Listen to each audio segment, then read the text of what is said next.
ఒక మనిషి ప్రాణత్యాగం ఒక రాష్ట్రాన్ని సృష్టించగలదని చరిత్రలో నిలిచిపోయిన గొప్ప ఉదాహరణ ఆయన జీవితం.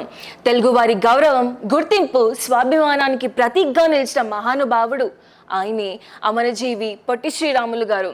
ఇండియాకి ఇండిపెండెన్స్ వచ్చిన తర్వాత కూడా మన తెలుగు వారికి ప్రాపర్ ఐడెంటిటీ రాలేదు.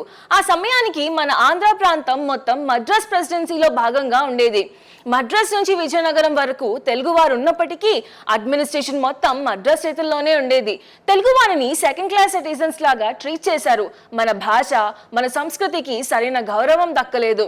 ఇది చూసి గుండె మండిపోయిన పొట్టి శ్రీరాములు గారు వెంటనే సర్కార్ ఎక్స్ప్రెస్ ఎక్కి మద్రాస్ కి వెళ్లి ఒక స్పష్టమైన నిర్ణయం తీసుకున్నారు. తెలుగు వారికి సపరేట్ స్టేట్ కావాలి, అది వచ్చేంత వరకు ఆమరణ నిరాహార దీక్ష చేస్తాను అని. అండ్ సో అక్టోబర్ 19, 1952 తన ఆమరణ నిరాహార దీక్షను ప్రారంభించారు. రోజులు గడుస్తున్నాయి, కానీ ఆయన సంకల్పం మాత్రం మారలేదు. విత్ అన్వేవరింగ్ డిటర్మినేషన్ 58 రోజుల వరకు ఆయన దీక్ష కొనసాగింది.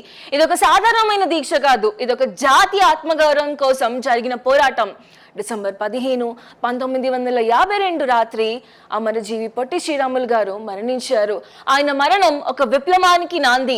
చివరకు ఆయన త్యాగానికి గౌరవంగా 1953లో ప్రత్యేక ఆంధ్ర రాష్ట్రం ఏర్పడింది. అయితే పొట్టి శ్రీరాములు గారి 125వ జయంతి ఉత్సవాల సందర్భంగా ఆయన చేసిన 58 రోజుల దీక్షకు గుర్తుగా 58 అడుగుల బ్రాంజ్ విగ్రహాన్ని తయారు చేయించారు.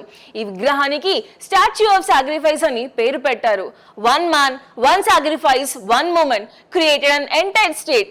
When determination meets sacrifice, even a single life can rewrite the destiny of millions. Thank you.